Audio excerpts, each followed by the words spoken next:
ETV YouTube channels లో మీ వ్యాపార ప్రకటనల కోసం ఈ నంబర్కి కాల్ చేయండి. మన కోసం మనతో కొట్లాడే నిజమైన ప్రేమ చూపించే ఒకే ఒక వ్యక్తి అమ్మ.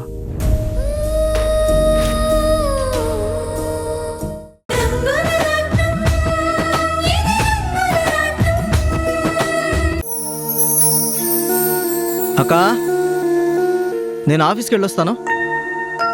గోపి, నిన్నో మాట అడగొచ్చా? అడగొచ్చా అని పర్మిషన్ అడుగుతావేంటక్కా? నేను ఎంత పెద్ద అధికారినైనా నీకు మాత్రం తమ్ముణ్ణే.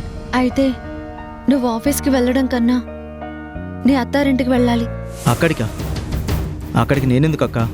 అలా అంటావేంట్రా? సుష్మ నిన్ననగా ఇంట్లో నుంచి వెళ్ళింది. సాయంత్రానికి కూడా రాలేదు.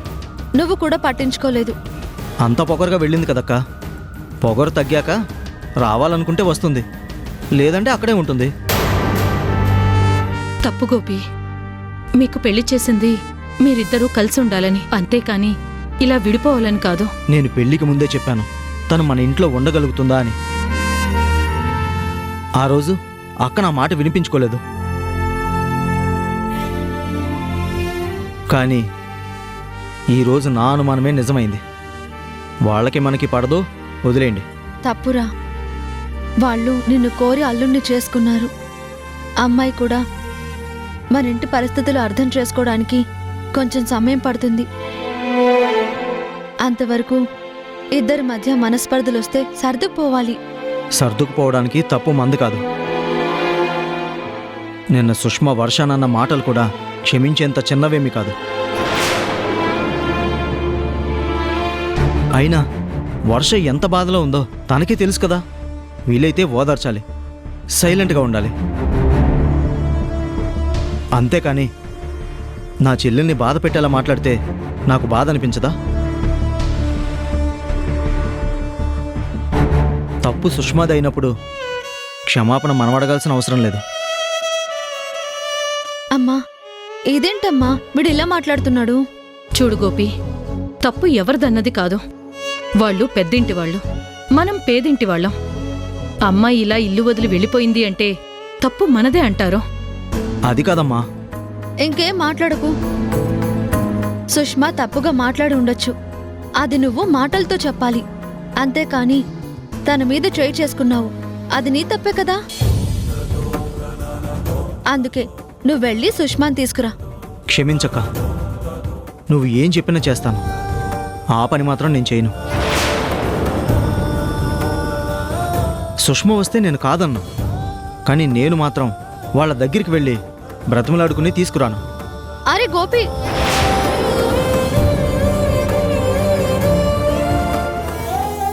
ఏంటమ్మా వాడు అలా వెళ్ళిపోతాడేంటి? సుష్మాని తీసుకురాను అంటే ఎలా? ఆ సురేఖ గారు ఊరుకుంటారా? ఇప్పటికే ఆవిడకి ఎంత కోపం వచ్చింటుందో కదా. నువ్వు చెప్పింది నిజమే రాణి, కాదు అనను.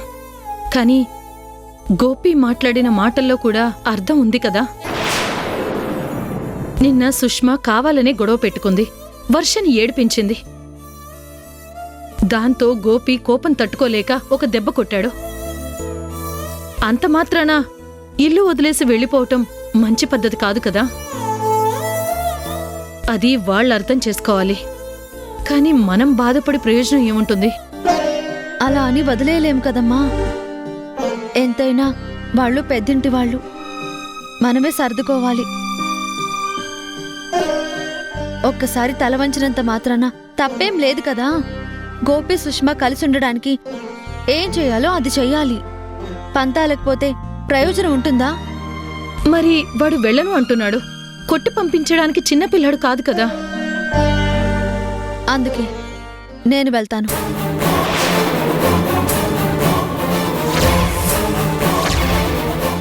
నువ్వా? నువ్వు వెళ్తే సురేఖ నిన్నేమైనా అంటుందమ్మా? అంటే అనని అమ్మా, నా తమ్ముడు జీవితం కోసమే కదా. ఒక మాట పడ్డా దాంట్లో తప్పేముంది? వాళ్ళిద్దరూ బాగుంటే అంతకన్నా ఆనందం ఇంకే ఉంటుంది. నేను వస్తానమ్మా.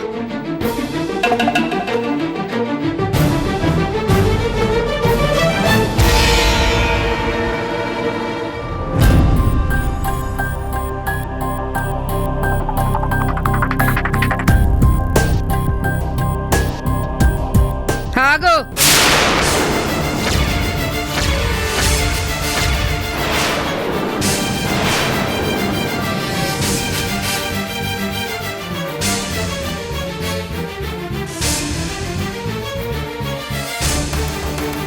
ఎందుకొచ్చావు? మీతో కొంచెం మాట్లాడాలని వచ్చానండి. మాట్లాడాలని నీకున్నా నీతో మాట్లాడాల్సిన అవసరం నాకు లేదు. నువ్వు వెళ్ళొచ్చు. అదేంటండి అలా అంటారు? మా ఇంటి పిల్ల మీ ఇంట్లో ఉంది. తనని తీసుకువెళ్ళాలి కదా.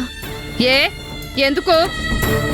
మీ తమ్ముడితో మళ్ళీ కొట్టించడానికా లేక చంపించడానికా?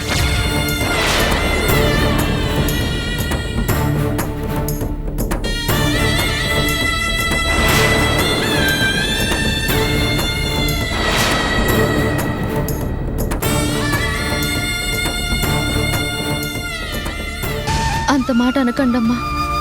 భార్యాభర్తలు అన్నాక చిన్న చిన్న గొడవలు వస్తూ ఉంటాయి, పోతూ ఉంటాయి. అంత మాత్రాన విడిపోతారా? మళ్ళీ కలుసుకోవాల్సింది, కలిసి ఉండాల్సింది వాళ్లే కదా. ఏంటి చిన్న చిన్న గొడవలు వస్తాయా? అది మీలాంటి చిల్లర మనుషుల ఇళ్లలో వస్తాయి. చదువు, సంస్కారం, హోదా ఉన్నా మాలాంటి వాళ్ళ ఇళ్లలో రావు. మీ దగ్గర భార్య అంటే బానిసేమో, కానీ మా దగ్గర భార్యకు కూడా ఒక స్థానం ఉంటుంది. తనకు ఒక ప్రత్యేకమైన గౌరవం ఉంటుంది. ఇంటికి మహారాణి అవుతుంది. అది భార్యకి నిజమైన గౌరవం.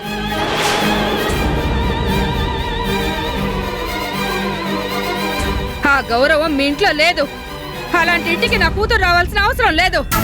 నువ్వు వెళ్ళొచ్చక. దయచేసి నా మాట వినండమ్మా.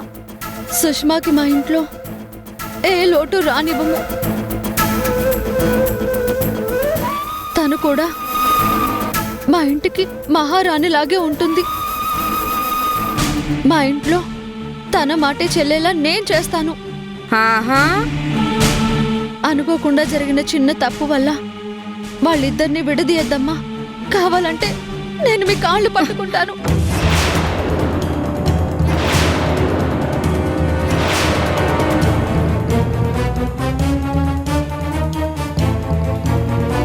అయినా అందితే జుట్టు, అందకపోతే కాళ్ళు పట్టుకునే రకాలే మీరు. అది నాకు బాగా తెలుసు. మీరెంత, మీ బ్రతుకులెంత. ఛీ! మా అంతటి సంబంధం మీ దగ్గరకు వచ్చేసరికి మీ కళ్ళు నెత్తి మీదకి వచ్చేసినాయే. మాతో ఏమాత్రం సరితోగని మీతో సంబంధం కలుపుకోవడం మా తప్పు. ఆ తప్పుని ఎలాగూ సరిదిద్దుకోలేము. మళ్ళీ నా కూతుర్ని మీ ఇంటికి పంపించి ఇంకో తప్పు చెయ్యము. అమ్మ అంత మాట అనకండమ్మా.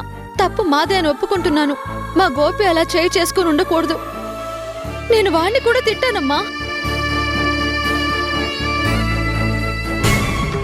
ఈ ఒక్కసారికి క్షమించండి అమ్మా. మరోసారి ఇలా జరగకుండా నేను చూసుకుంటాను.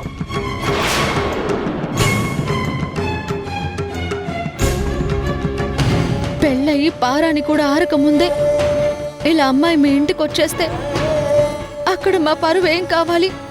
ఇక్కడ మీ పరువు ఏం కావాలమ్మా? పరువా? అదొకటి ఉందా మీ బతుక్కి? మీదేమైనా పెద్ద కోటీశ్వర్ల ఫ్యామిలీ అనుకుంటున్నావా? అట్లు అమ్ముకుంటేనే గాని పూట గడవని పరిస్థితి మీది. ఇప్పుడు మీ తమ్ముడు కలెక్టర్ అయ్యేసరికి మీ కళ్ళు నెత్తి మీదకి వచ్చినట్టున్నాయి. చూడు, మీ తమ్ముడు బాగా చదివినంత మాత్రాన కలెక్టర్ అయిపోలేదు. ఇలాంటి కలెక్టర్ల అందరికీ బాసు మా ఆయన. తెలుగు కుర్రాడు కష్టపడి చదువుకున్నాడని దయతలచి మా ఆయన సంతకం పెడితే మీ తమ్ముడు అంత పెద్ద ఆఫీసర్ అయ్యాడు. మాలాంటి వాళ్ళ దగ్గర పిచ్చి పిచ్చి వేషాలు వేస్తే ఆయన ఇంకొక సంతకం కూడా పెడతారు. అప్పుడు మీ తమ్ముడు ఇంట్లోనే కూర్చుంటాడు.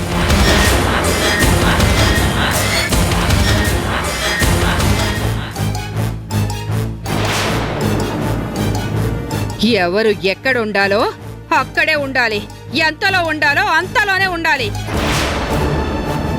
ఏదో పెద్ద అధికారిని కదా అని పిచ్చి పిచ్చి వేషాలు వేస్తే ఏం చేయాలో మాకు బాగా తెలుసు. అమ్మా అమ్మా, అంత మాట అనకండమ్మా. మా తమ్ముడు ఎప్పుడు బాగుండాలని నేను వాడిని చాలా కష్టపడి చదివించాను. ఛీ! ఆ కష్టానికి ప్రతిఫలం దక్కింది. వాడెప్పుడు బాగుండాలమ్మా. వాడు మీ ఇంటికి అల్లుడైతే బాగుంటాడనే కదా ఈ సంబంధం చేసుకున్నాము. మీరే వాడి గురించి ఇలా మాట్లాడితే ఎలాగమ్మా? చెప్పాను కదమ్మా, ఇంకోసారి అలా జరగనివ్వను అని.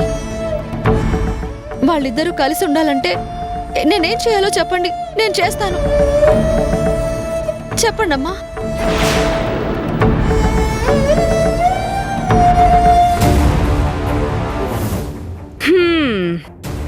బేబీ,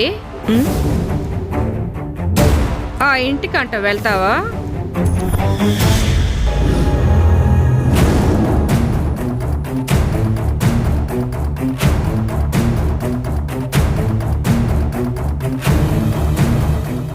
ఆ ఇంటి వాళ్ళతో కలిసి నేను బ్రతకలేను మమ్మీ.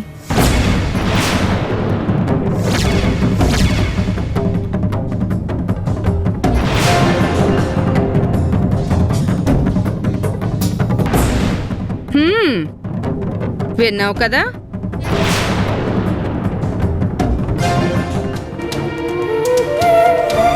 సుష్మా, అలా అనకమ్మా. గోపికి నువ్వంటే ఎంతో ఇష్టం. నీకు గోపి అంటే ఇష్టమే కదా. మీరెప్పుడు కలిసి ఉండాలనే కదా నా కోరిక.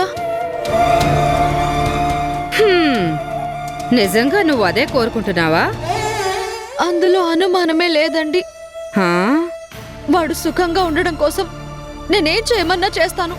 అయితే మీ తమ్ముణ్ణి వేరే కాపురం పెట్టమని చెప్పు.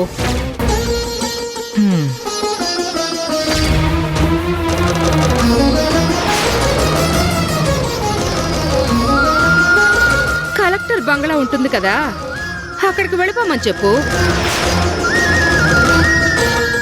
నా తమ్ముడు నన్ను వదిలి ఉండలేడండి. ఉండాలి, ఉండి తీరాలి.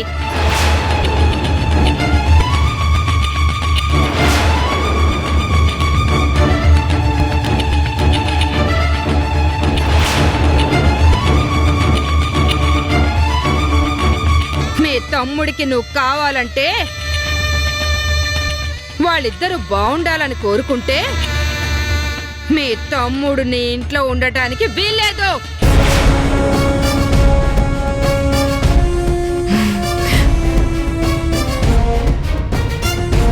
మీ తమ్ముడికి నీ మీద ఉన్న ప్రేమని నువ్వే చంపుకునేలా చేసుకోవాలి. నీ మీద మనసు విరిగిపోయేలా ప్రవర్తించు. అక్కకి దూరం అయిపోతేనే నేను ప్రశాంతంగా ఉంటాను అనుకునేలా చేసుకో.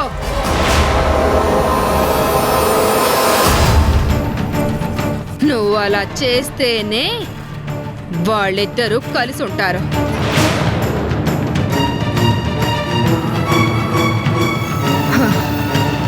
లేదంటే పదవి పోయిన తమ్ముడు మీ ఇంట్లో ఉంటాడు, నా కూతురు విడాకులు తీసుకుని నా ఇంట్లో ఉంటుంది.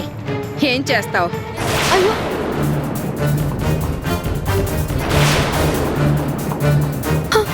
వద్దమ్మా, వద్దు. నేను మీరు చెప్పినట్టే చేస్తాను.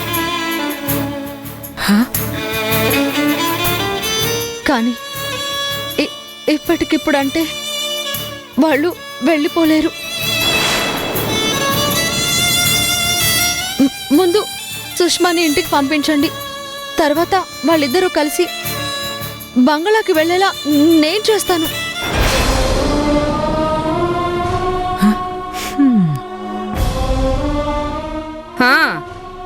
నమ్మొచ్చా?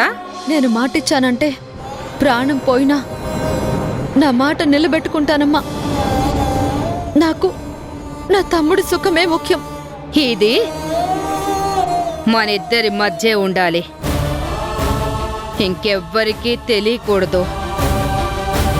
వీలైనంత తొందరగా వాళ్ళు నీ ఇంటి నుంచి వెళ్ళిపోవాలి. అలాగేనమ్మా.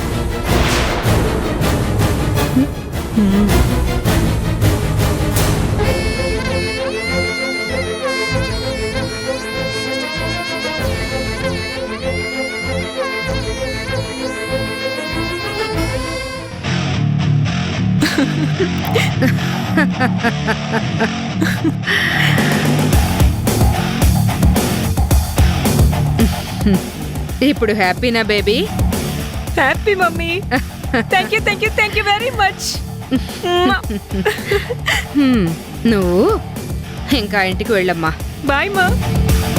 బాయ్.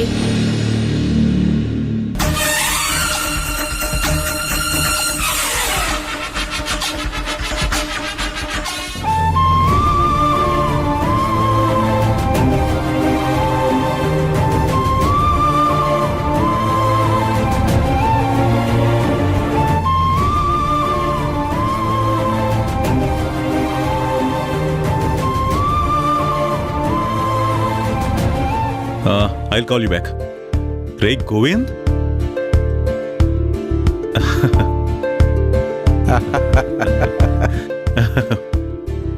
ఎన్నేళ్ళైందిరా నేను చూసి.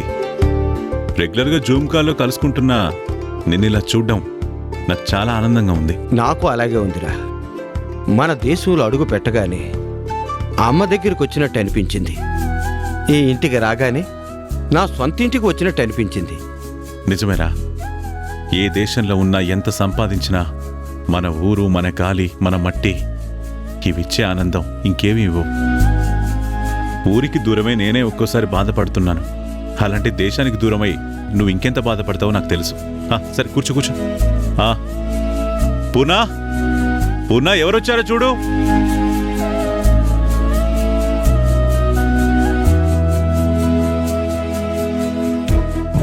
అన్నయ్య ఎలా ఉన్నారు? బాగున్నానమ్మా, మీరెలా ఉన్నారు? బాగున్నావు అన్నయ్య. పూనా, చాలా ఏళ్ల తర్వాత వాడొచ్చాడు కాబట్టి మన వంటల ఘాటు వాడికి రుచి చూపించాలి. వెరైటీలు రెడీ చేయి. ఈరోజు వీడు ఇక్కడే భోంచేస్తాడు. ఏమీ వద్దమ్మా, పచ్చడన్నం తిని ఎన్నాళ్ళయిందో. మంచి పచ్చళ్ళుంటే పెట్టు చాలు. ఎరా, ఇంకా పచ్చడి మెతుకులు తినే బుద్ధి పోలేదా నీకు? నువ్విప్పుడు అమెరికాలో ఉంటున్నావు. ఒరేయ్, పిజ్జా బర్గర్లు తినే దేశంలో ఉన్నా పచ్చళ్ళ మెతుకుల రుచి ఎక్కడికి పోతుందిరా? ఆవకాయకి అమ్మకి సాటి ఏది ఉండదురా. తాతయ్య, వంశీకి మీ పోలికలే వచ్చాయన్నమాట. తను ఫారెన్ నుంచి వచ్చాడు కదా, చాలా మోడ్రన్గా ఉంటాడేమో అనుకున్నాను.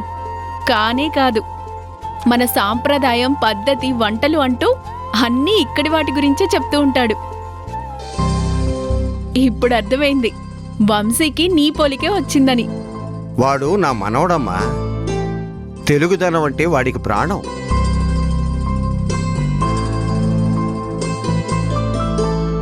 థ్యాంక్స్ రా. దేనికిరా? వంశీని ఇండియాకు వెళ్ళి వర్క్ నేర్చుకోరానంటే ఎక్కడికన్నా అక్కడ ఏం గొప్పగా ఉంటుంది అన్నాడ్రా. తర్వాత నీ శిష్యుడయ్యాక వాడు నీ గురించి ఎంత గొప్పగా చెప్పాడో అది నాకు తెలుసురా.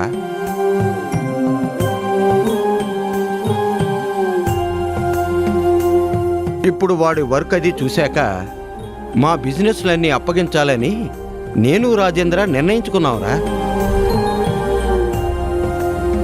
నా మనవణ్ణి ఇంత గొప్పగా తీర్చిదిద్దినందుకు నేనే నీకు థ్యాంక్స్ చెప్పాలిరా. రేయ్, పరాయి వాడికి థ్యాంక్స్ చెప్పినట్టు చెప్తావేంట్రా? వంశీ నీకు మనవడైతే నాకేమవుతాడు? అయినా నీకు గుర్తుందా, ఒకప్పుడు నీ కూతురికి రఘుకి పెళ్లి చేద్దాం అనుకున్నాం, కానీ అది అవ్వలేదు. అదే జరిగుంటే ఈ పాటికి వంశీ నాకు మనవడై ఉండేవాడు కదా.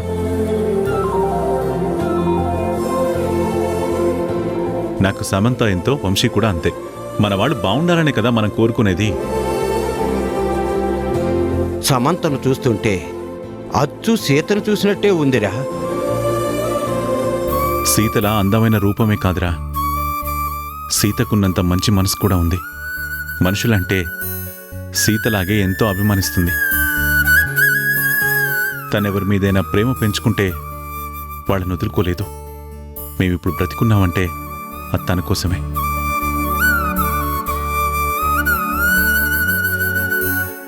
బాధపడకరా.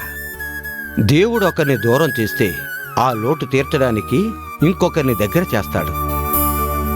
నీ కొడుకు కూతుర్ని దూరం చేశాడు, నీకిద్దరు మనవరాళ్ళనిచ్చాడు.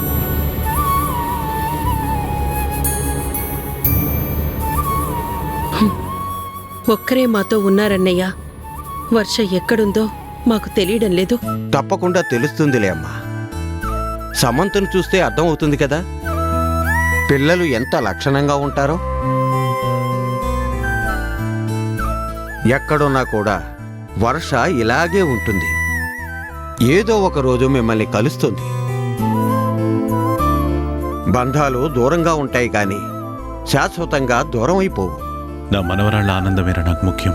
వాళ్ళు హ్యాపీగా ఉండడానికి నేనేమైనా చేస్తాను. ఎలాంటి సమస్యకైనా పరిష్కారం ఉంటుంది. అదేంటో నాకు చెప్పు. నా ప్రాణాన్ని నేనే దూరం చేసుకోవాలి. నా తమ్ముడికి నేనే శత్రువులా మారాలి. వాడికి నా మీద ఉన్న అభిమానాన్ని నా చేతులతో నేనే చంపేయాలి. వాడి గుండె పగిలిపోయేలా నేనే మాట్లాడాలి. వాడు నన్ను శాశ్వతంగా వదిలి వెళ్ళిపోవాలి. అదసలు జరిగే పనేనా? ఈటీవీ విన్ యాప్ రోజుకి కేవలం రూపాయి మాత్రమే. ఇప్పుడే ఈటీవీ విన్ యాప్ డౌన్లోడ్ చేసి సబ్స్క్రైబ్ చేయండి.